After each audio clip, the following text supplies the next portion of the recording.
여러분, 세계에서 제일 오래된 나무가 무엇인지 아십니까? 미국 캘리포니아에 있는 화이트 마운틴에 자라는 브릭슬콘 소나무라고 합니다. 이 나무는 현재 나이가 4,700살, 4,700년 되었다고 합니다. 또 세계에서 가장 느리게 자라는 나무는 멕시코에 있는 니운 에둘이라는 나무라고 합니다. 이 나무는 1년에 평균 0.76mm 밖에 자라지 않는데 100년 동안 자라도 겨우 8cm밖에 자라지 않는 것입니다. 반대로 가장 빨리 자라는 나무는 말레이시아 시바 지역에서 자라는 알비치아 팔커터라는 나무인데, 이 나무는 13개월 동안 무려 10.7m가 자란답니다. 1년에 거의 10m가 자라는 것입니다. 그리고 가장 키가 큰 나무는 미국 캘리포니아의 세코이아 국립공원에 있는 아메리카 삼나무인데, 그 키가 무려 110m가 넘는다고 합니다. 그리고 가장 뚱뚱한 나무는 그 둘레가 58m나 되는 이탈리아에 있는 유럽 밤나무라고 합니다. 세상에는 여러분, 우리가 알지 못하는 아주 희한한 나무, 또 우리가 생각하는 것 이상의 나무들이 많이 있습니다. 오늘 성경 말씀에 또 하나의 특이한 나무가 소개되고 있는데, 그것은 바로 겨자나무입니다. 이 겨자나무가 특이한 것은 그 씨에 비해서 나무가 크게 자란다는 것 때문입니다. 겨자씨는 우리나라의 깨와 비슷한데, 여러분, 우리나라에서 작은 것을 비유할 때 깨알 만하다 그렇게 말하는 것처럼 이 유대 사회에서도 작은 것을 이야기할 때 겨자씨만하다라고 말을 합니다. 그만큼 작은 것이 겨자씨입니다. 그런데 오늘 본문에서 이야기하는 것처럼 이 겨자씨가 땅에 심겨지면 자라서 나무처럼 됩니다. 예수님이 이렇게 말씀합니다. 모든 씨보다 작은 것이로되 자란 후에는 풀보다 커서 나무가 된다 그랬습니다. 씨 중에 가장 작은 씨가 겨자씨입니다. 겨자씨는 작은 것의 상징입니다. 그렇지만 예수님은 하나님 나라를 겨자씨로 비유하셨고, 산을 옮기는 믿음도 겨자씨만한 믿음이라고 하셨습니다. 겨자씨는 작지만 생명이 있어 점점 자라서 나무가 되고 새들이 와서 깃들이게 됩니다. 하나님의 나라 천국은 작은 것에서 시작되고 보잘것없는 것에서 시작이 되고 미약한 것에서 시작이 되지만 점점 커진다라고 말씀을 하셨습니다. 여러분, 크다고 귀한 것이 아닙니다. 반대로 작다고 하찮은 것이 아닙니다. 바위가 크지만 작은 다이아몬드에 비기지 못합니다. 여러분, 씨앗은 나무와 비교되지 않을 만큼 작지만 여러분, 씨앗이 나무의 모태가 되는 것입니다. 나무는 씨앗에서부터 시작이 됩니다. 예수님은 씨 뿌린 비유에서 이 씨앗을 말씀이라 그랬습니다. 겨자씨의 잠재력은 여러분, 하나님의 말씀이 지니고 있는 위대한 능력을 나타내는 것입니다. 말씀이 만들어내는, 믿음이 만들어내는 위대한 결과를 말하는 것입니다. 미국의 어느 교회 학교, 주일학교 선생님이 있는데, 여러분, 길가에서 뛰놀고 있는 어린이들 4명을 교회로 인도했습니다. 그리고 그들을 가르치기 시작했습니다. 어린 그들은 성경도 모르고 하나님도 모르는 아이들이었습니다. 그런데 이들이 자라면서 믿음도 같이 자랐습니다. 30년 세월이 지난 후에 선생님의 생일에 이 주일학교 학생이었던 4사람에게서 생일 축하 카드가 왔습니다. 그 중에는 훗날 미국의 대통령이 된 허버트 클라크의 전보가 있었고, 대통령의 비서가 된 그런 아이도 있었고, 중국 선교사도 있었고, 연방정부 은행 총재도 있었습니다. 주일학교 교사 한 사람이 어린이에게 성경을 가르쳤을 뿐인데 그들이 큰 인물로 자라게 된 것입니다. 여러분, 미국 대통령 버락 오바마는 차별받는 흑인이었습니다. 그는 한때 알코올과 마약에 빠졌던 때도 있었습니다. 그런데 그가 교회에 나가면서 달라지기 시작했습니다. 콜롬비아 대학에 편입하면서 쓸모있는 인간이 되어야지 하고 그는 마음에 다짐합니다. 그리고 마약을 끊고 공부에 열중했습니다. 그의 이름에 붙은 버락이라고 하는 말은 신의 축복을 받은 사람이라는 뜻입니다. 이사야 60장 22절에 보면 그 작은 자가 천을 이루겠고 그 약한 자가 강국을 이룰 것이다. 때가 되면 나 여호와가 속히 이루리라 라는 말씀이 있습니다. 이 말씀에서 그 작은 자라고 하는 것은 작은 자 중에 작은 자라는 뜻입니다. 그 약한 자라고 하는 것은 약한 자 중에 약한 자를 말하는 것입니다. 그 작은 자, 그 약한 자가 하나님의 축복을 받은 것입니다. 처음에는 보잘것없었지만 나중에 크게 될 것이고 지금은 하찮지만 그러나 두고 봐야 될 것입니다. 여러분, 겨자씨에 담긴 의미는 뭐냐? 두고 보자는 것입니다. 나중에 어떻게 될지 두고 보자. 지금은 눈에 안 보이는 지극히 작고 미약한 것이지만 그러나 한번 두고 봐라. 그 씨가 큰 나무가 될 것이다 라는 그런 말입니다. 여러분, 중요한 것은 뭐냐? 크기가 아니고 생명입니다. 중요한 것은 겉모습이 아니라 중심입니다. 지식이 아니고 믿음입니다. 그 마음속에 품은 믿음이고 비전이고 꿈이고 소망입니다. 이것이 중요한 것입니다.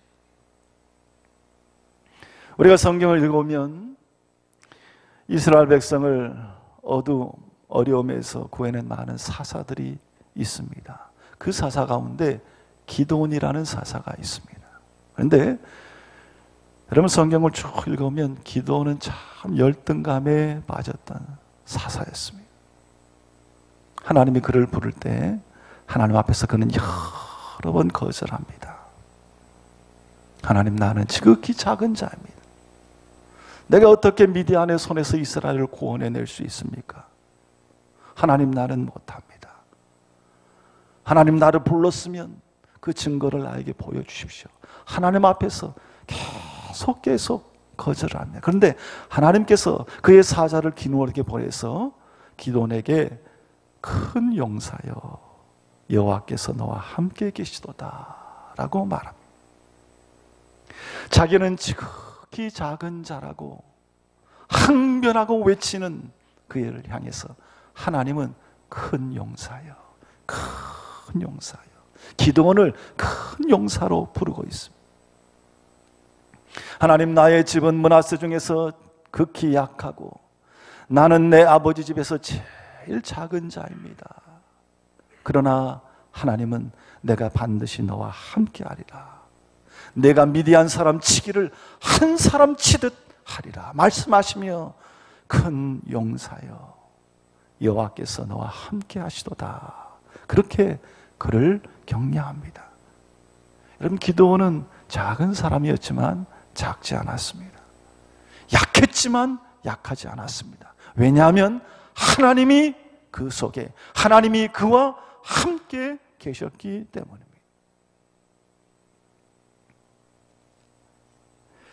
저는 어렸을 때 여러분 6남매 중에 막내로 자랐습니다. 위로 누님이 5이고 제가 아들로 마지막에 태어났습니다. 지금은 이렇게 키가 좀 컸지만 여러분, 어렸을 때는 아주 왜소하고 내성적인 그런 아이였습니다. 집에서 귀한 아들 태어났다고 좋아했지만 그러나 한마디로 말하면 좀 어벙한 아이의 이미지를 갖고 살았습니다. 동네 놀러 나가서 때로는 싸우다 얻어맞고 울고 들어오는 그런 아이였습니다. 여러분, 아들이 나가서 이렇게 남을 좀 패고 와야 되는데 맞고 돌아오면 그 부모 마음이 얼마나 속상하겠습니까? 그래서 아버지는 저를 보고 야, 눈 좀 똑바로 뜨고 다녀라. 힘 좀 주고 다녀라. 항상 그렇게 눈이 희미하고 동태 눈깔처럼 그러면 되겠느냐. 그러면서 걱정 담긴 꾸중을 저에게 했습니다. 쟤 정말 밥 먹고 살 것인가 그렇게 걱정하던 아들이었습니다. 그런데 훗날 제가 자란 교회에 가서 설교할 기회가 있었습니다. 그 교회 성도님들 어릴 적 저의 모습을 다 보고 아십니다. 그런데 제가 그 성도님들께 설교를 하는 모습을 보고 나서는 어릴 때 모습과 너무 다르다.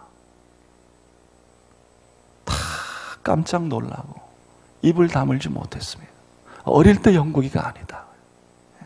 어쩜 저렇게 달라졌느냐라는 그런 말을 하셨습니다.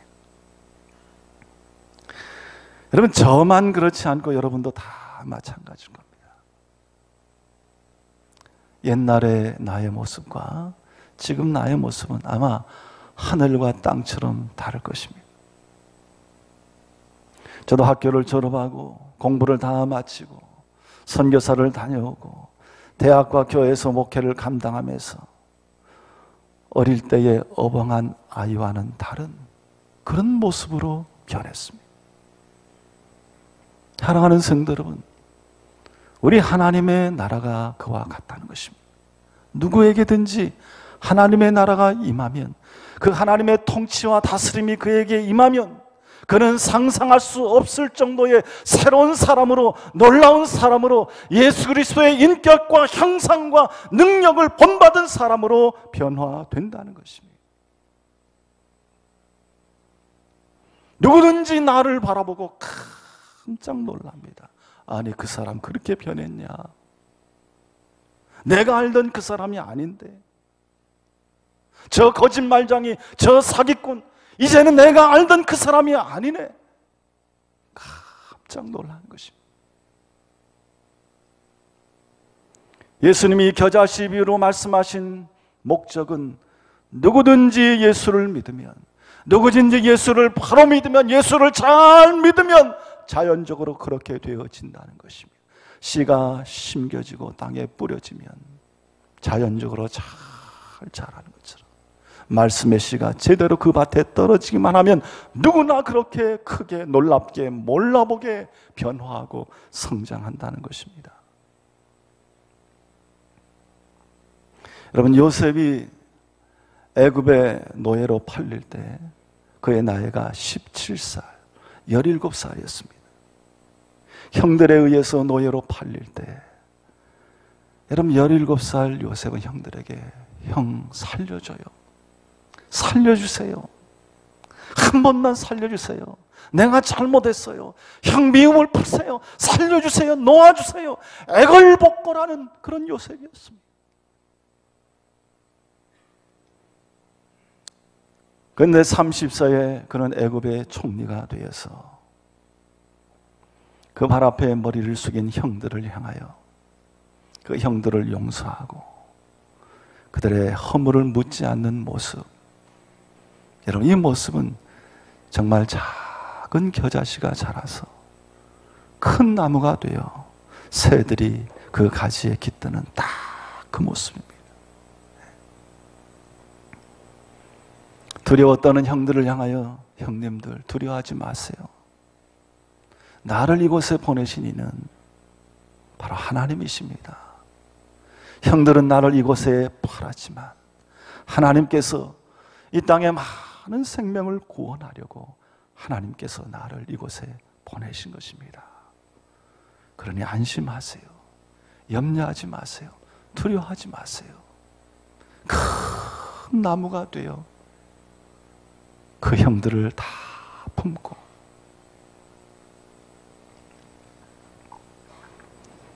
위로하는 이 요셉의 모습은 정말 작은 겨자씨가 자라 큰 나무가 돼 새들이 그 가지에 깃드는 바로 그 모습입니다. 여러분, 이것은 외모와 지위의 변화를 말하는 것이 아닙니다. 그 인격과 성품이 예수 그리스도처럼 변화되었다는 말입니다. 여러분, 누구든지 이렇게 요셉처럼 변화할 수 있다는 것입니다. 베드로 역시 마찬가지입니다. 세상 사람들은 베드로를 완전 무식쟁이로 알고 있었습니다. 근데 그가 성령이 충만하여 설교하는 것을 듣고는 모두가 다 깜짝 놀랐습니다.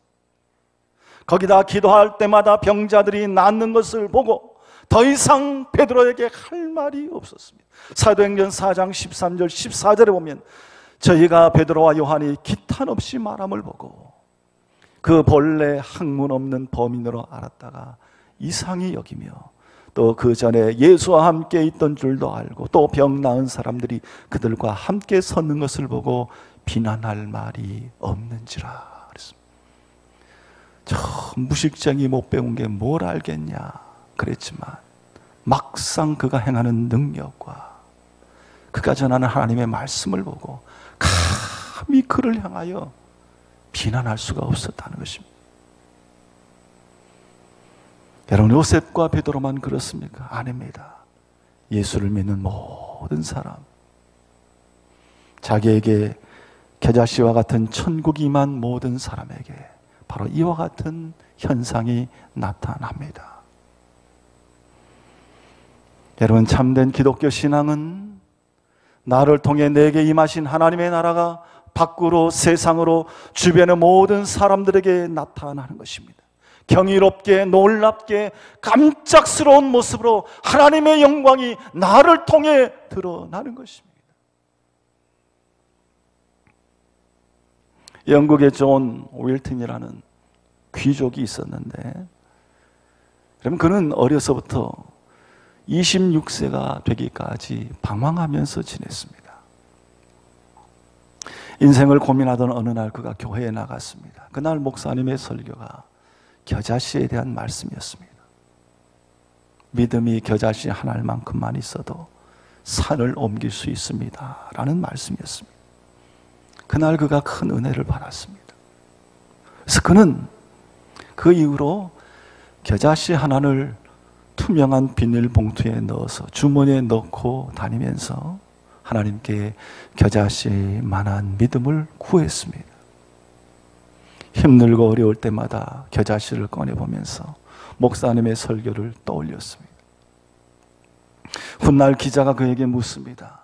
그렇게 방황하던 사람이 어쩌면 그렇게 변하고 어떻게 그렇게 성공했느냐 물었습니다. 그때 그가 대답하기를 나는 힘들 때마다 겨자씨를 보며 겨자씨만한 믿음을 구했습니다 라고 대답을 했습니다. 사랑하는 성도 여러분, 예수님이 이 비유를 제자들에게 들려주신 것은 제자들에게 용기와 힘을 북돋워 주기 위함이었습니다. 이 비유는 우리로 하여금 장차 완성된 하나님 나라를 바라보게 하므로 현재의 고난과 연약함과 핍박을 능히 견디도록 격려하고 있는 것입니다. 하나님의 말씀은 당시에 보잘것없는 작은 겨자씨와 같이 미약해 보였습니다. 예수님의 제자들도 세상으로 내세울 만한 것이 별로 없는 그런 지극히 미약하고 천한 사람들처럼 보였습니다.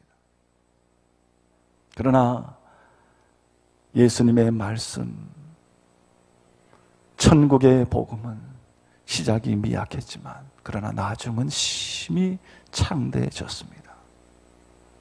여러분, 이와 같은 형편은 오늘날도 마찬가지입니다. 우리 그리스도인들 가운데 자기를 내세울 만한 처지에 있는 자들이 많지 않습니다. 오히려 이 세상에 잘난 사람들은 하나님의 말씀을 업신여깁니다. 문벌 좋고 부유한 자들, 권세 있는 자들은 이 세상의 삶이 너무 좋기에 하나님 나라를 동경하고 사모하지 않습니다. 그러므로 이 하나님께서는 세상의 미련한 것들을 택하셔서 지혜 있는 자들을 부끄럽게 하시고 세상의 약한 것들을 택하셔서 강한 것들을 부끄럽게 하시고 세상의 천한 것들과 멸시받는 것들과 없는 것들을 택하셔서 있는 것들을 폐하려 하셨습니다.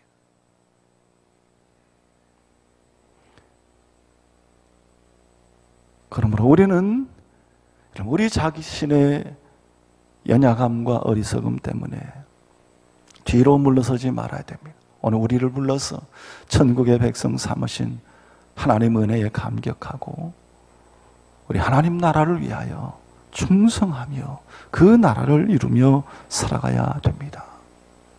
사랑하는 성도 여러분, 이 겨자씨 비유가 주는 교훈대로 여러분의 마음속에, 여러분의 심령 속에 이 믿음의 씨앗을 품고 이런 풍성한 열매를 맺을 수 있기를 바랍니다. 비록 사람들이 보기에 작고 보잘것없어 보일지라도 이 믿음의 행위는, 믿음의 삶은 반드시 생명을 싹 틔우고 자라나서 위대한 결실을 거두게 되는 것입니다. 우리의 인생 가운데 우리 저 하나님 나라에서 풍성하고 아름다운 열매를 거두게 되는 것입니다. 항상 생명이 약동하는 이 믿음을 가지고 큰 나무를 이루고 많은 열매를 맺어서 오히려 많은 사람을 유익하게 하고 오늘도 주의 말씀에 전심전력해서 많은 사람들을 오히려 구원하고 그들의 영혼을 하나님께로 인도하며 하나님께 영광을 드러낼 수 있는 우리 성도님들이 다 될 수 있기를 우리 주님의 이름으로 축원합니다. 이렇게 기도하겠습니다. 하나님 아버지, 참 겨자씨와 같이 보잘것없는 저희들, 눈에 잘 드러나지도 않는 저희들, 이런 저희들을 하나님 사랑하셔서 예수 그리스도를 통하여 하나님의 자녀가 되게 하신 것을 감사합니다. 오늘 우리의 마음속에 하나님을 사랑하고 그 하나님을 믿는 믿음을 갖게 하셔서 우리의 생을 통하여 풍성한 하나님의 나라가 이루어지게 하여 주시고 더 나아가 주님의 사랑과 뜻을 이 땅 가운데 아름답게 전하며 이루며 살아갈 수 있는 주의 귀한 백성들이 다 되게 하여 주시옵소서. 감사드리며 예수님의 이름으로 기도드리옵나이다. 아멘. 이 시간